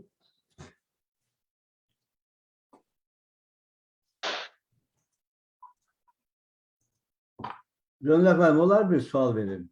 Buyurun. Fazil müəllimdir. Buyurun Fazil müəllim. Tural müəllimə sualım var idi. Tural müəllim, bax bu apardığınız tədqiqat işi bizim sahələrdə pambıqçılıqda, çünki respublika əsas pambıqçılıqdır, bir də neftdir. Bura biz tətbiq edə bilərikmi? Bəzi texnologiyanı sizə başa salaq. Tətbiqi bax, tapa bilərmi Azərbaycanda? Gedib orada o eksperimentlər keçiribsiz. Çox güclü laboratoriyalarda. Bizim oradakı eksperimentlərin edə bilərik. Bizim oradakı eksperimentlərin edə bilərik yoxsa yox. Oradakı eksperimentləri biz təyin edəndə, biz layihəni yazanda, yəni o istiqamətdə yox, tamam başqa bir istiqamətdə vermişdik. Orada tibbi cəhətdən tətbiq məsələlərinə ağırlıq verdik və lüminescent termometrlər kimi tətbiq perspektivlərini göstərmişik ki, yəni bu imkanları var ki, bu nümunələrin bu cür sahələrə tətbiq olunsun. Amma sırf sizin dediyiniz sahədə, yəni mən açıq elə bir araşdırma aparmamışım ki, dəqiq deyim, pambıqçılıqda bu tür materiallar tətbiq edilən olar, yoxsa yox. Bəlkə də var. Sadəcə araşdırmaq lazımdır. Turan müəllim, icazə verin, mən davam elətdirim.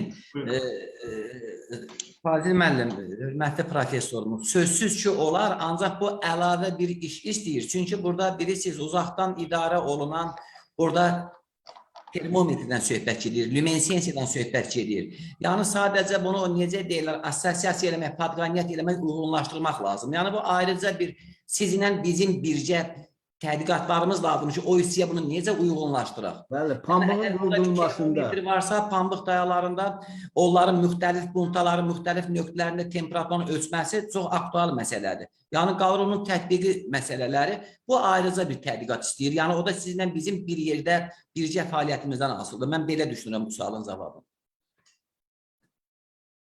İndi kompozit materiallardan danışmadınız. Orada mənim suallarım çoxdur. Onu gələn dəfə verərəm sualı. Bizim əslində danışdığımızın hamısı siz kompozit fizika tərəfini, mən mexanika Çox tərəfini geniş nə dəyişikliklər var.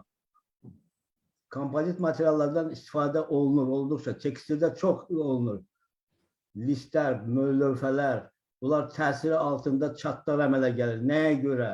Deformasiya ilə gərginlik arasındakı bax bu deməli tenzorları yaratmaq, yəni matrisanı yaratmaq. Bunlar siz belə şeylərə baxmırsınız. Ancaq yox, Fazil müəllim, bilirsiniz, tədqiqatda birinci növbədə tədqiqatın obyektidir. Yəni indi ola bilsin ki, kimsə pambıq lifini öyrənməlidir də. Bizim tədqiqat obyektimiz o deyil. Bizim konkret tədqiqat obyektimiz bayaq dedi də, tutalım ki, silikatlardır və yaxud da başqa kimyəvi birləşmələrdir, tiyaqatlardır. Yəni tədqiqat obyektindən asılıdır da. İndi konkretlə bu tədqiqatların axırı sənayeyə çıxmalıdır da, orada tətbiq eləməliyik. Mütləq. Yüksək şeylərdən danışırıq, amma konkretlə hara biz tətbiq eləyə bilərik. Bax, onu gərək texnoloqlardan bir yerdə bəzi işləri, tədqiqatları aparasın. Mən təklif edirəm də bunu. Çox düz təklifdir, çox düz deyirsiniz, çox düzgündür. Elə burada da bu müzakirələr ona fokuslanır ki, biz bunları tətbiqinə xüsusi diqqət ayırmalıyıq. Biznes ilə əlaqəni yaratmalıyıq. Onların zakazlarını bilməliyik ki, sizə nə lazımdır, biz bunu eləyə bilərik. Yəni, elə əsas məqsəd bundan ibarətdir. İndi durub mən nəzəri çox jurnallarda verirəm. Amma tətbiqi konkret pambıq zavodlarında ondan istifadə edirlər. Bax, bütün nəzəriyyə, yəni yaratdığımız matrisalardır, diferensial tənliklərdir. Matrisalarda deməli, hər bir skalar ədəd yox, asıllığı var, funksional asıllığı. Bunların hamısını deməli, haradasa tətbiq eləməliyik. Zavod bilməlidir ki, bax, bu rejimdə işləməlidir. Onu axırı ona gətirib çıxardırıq ki, burada bu rejimləri sizə təklif edirik. Nəzəri əsaslanıb, onu sonra zavodlar qəbul eləməlidir. Çıxış olmalı. Çıxış olmasa bu, biz danışmaqdan, nəzəriyyəni yaratmaqdan uzağa gedə bilmərik. Mənim təklifim odur ki, yəni texnoloqlara sizin köməyiniz olduqca böyük. Məsələn, qurutmada sizlə bir söhbət eləmişik ki, qurutmanın deməli böyük əhəmiyyəti var.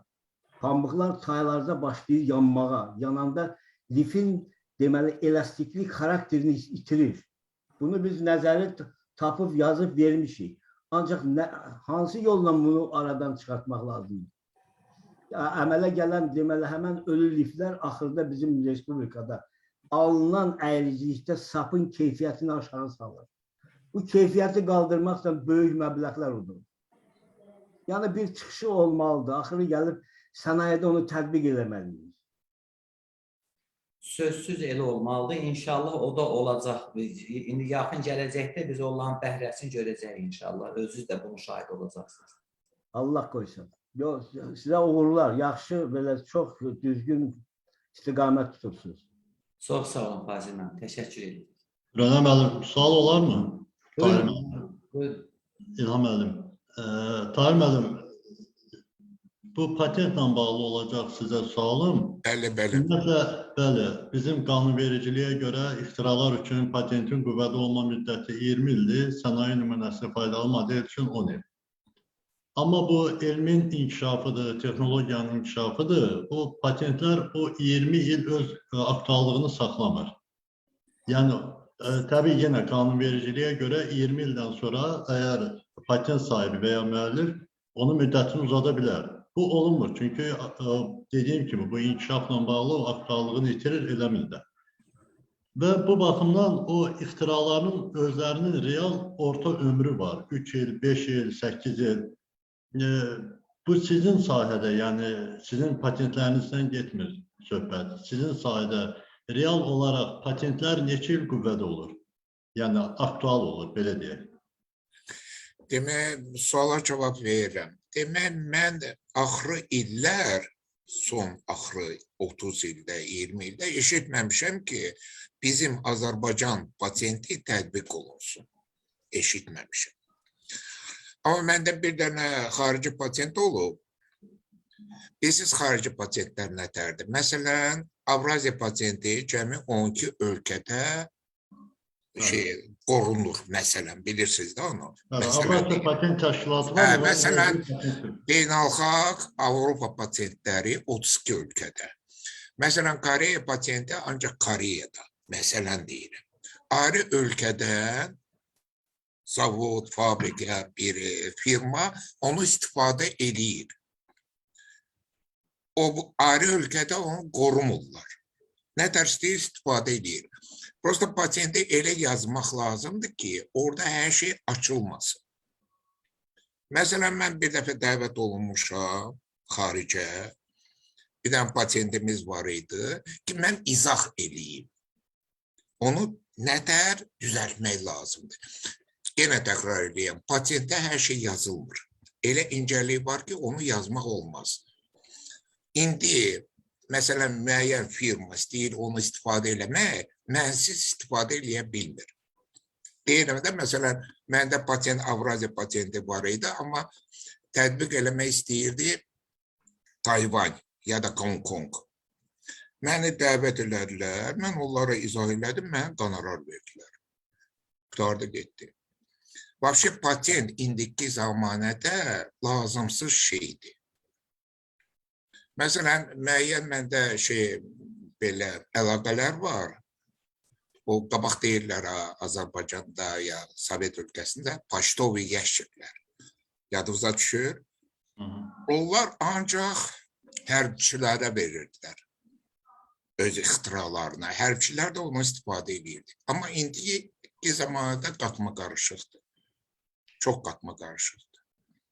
Ona görə patenti elə yazmaq lazımdır ki, hər şey məlum olmasın, incəlik qalsın. Aydındır da, suala cavab verdim. Mən sizin cavabınızı başa düşdüm. Yəni ona patentsiz lisenziya müqavilələri deyir də. Yəni əsasında Yox, lisenziya mən heç Azərbaycanda eşitməmişəm ki, lisenziya verilsin Azərbaycan patentinə. Yox, lisenziya var. Patent yoxdur. O siz dediyiniz kimi onun mahiyyətini açmaq istəmir. Ümumiyyətlə ona görə də patent alınır. Axıra qədər yazmaq lazım deyil. Bəli, o know-how xarakterində olur ki, müqavilə bağlanılır. Ondan isə bilmək istəyirəm ki, müasir dövrdə, yəni sizin sahədə olan ixtiralar belə deyək də, patent ixtiraya verilir. Neçə il aktuallığını saxlayır? Çünki istər-istəməz yeniliklər var. Baxır, ölkəyə də baxır. Ölkə və patentin növünə. Siz özünüz dediniz də, bəziləri 10 il, bəziləri 5 il, bəziləri 20 il. O növünə baxır. Oldu, sağ olun. Yox, elə şeylər var, məsələn,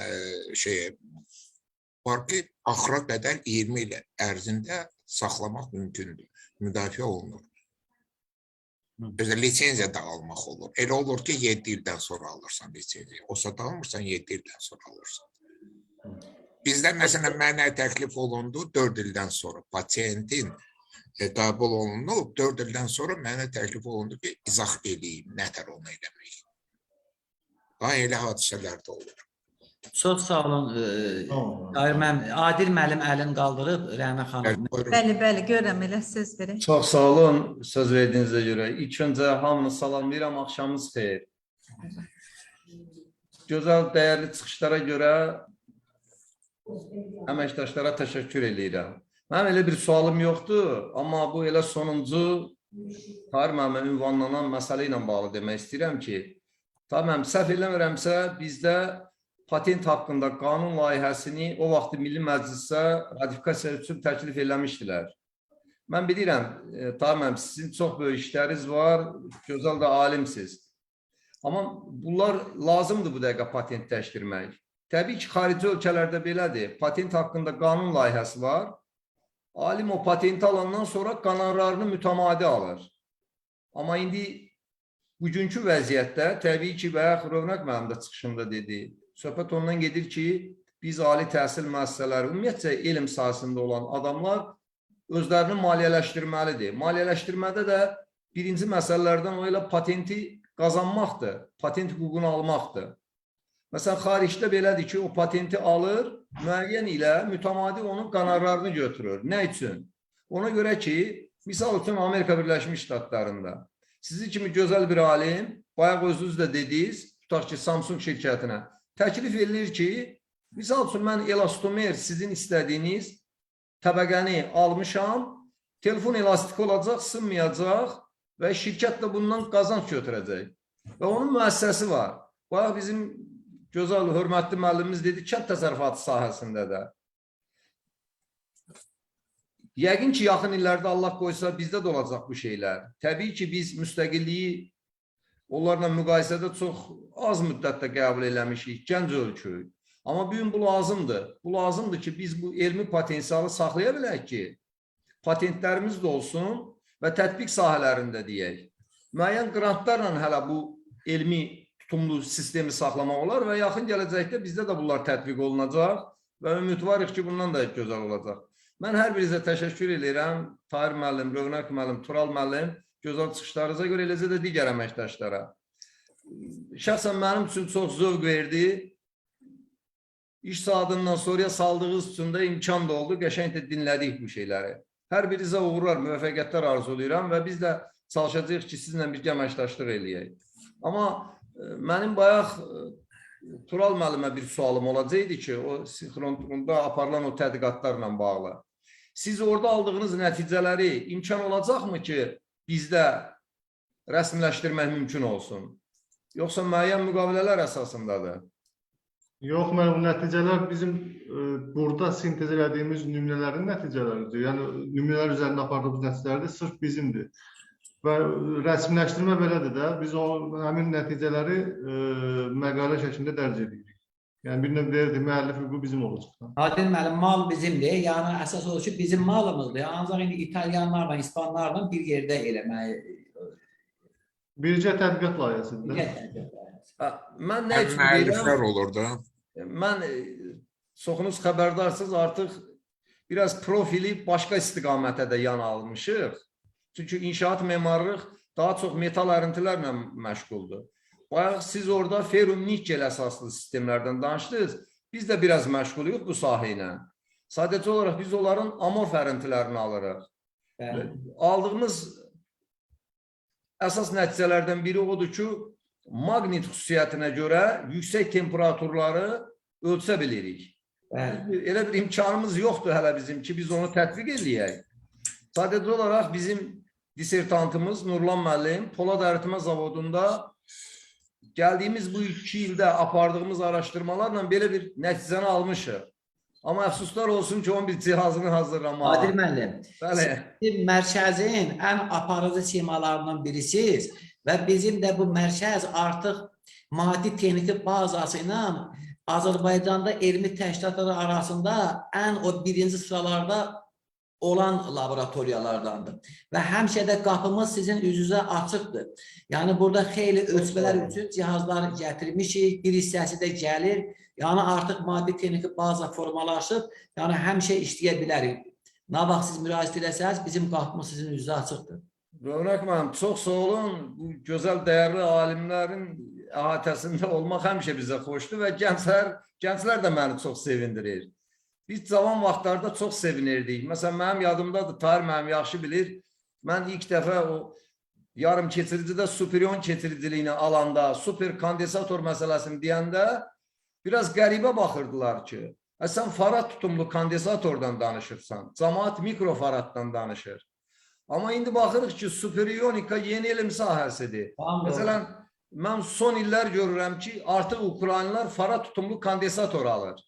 Ona görə mən bayaq elə çıxışımda da onu demək istəyirdim ki, qoy bu nəticələr olsun. Yaxın vaxtda bəlkə bizdə də elə zavod, fabriklər olacaq, biz özümüz istehsala başlayacağıq, tətbiqə gedəcəyik. Təbii ki, onda gəlirlər də çox olacaqdır. Biz həmişə hazırıq.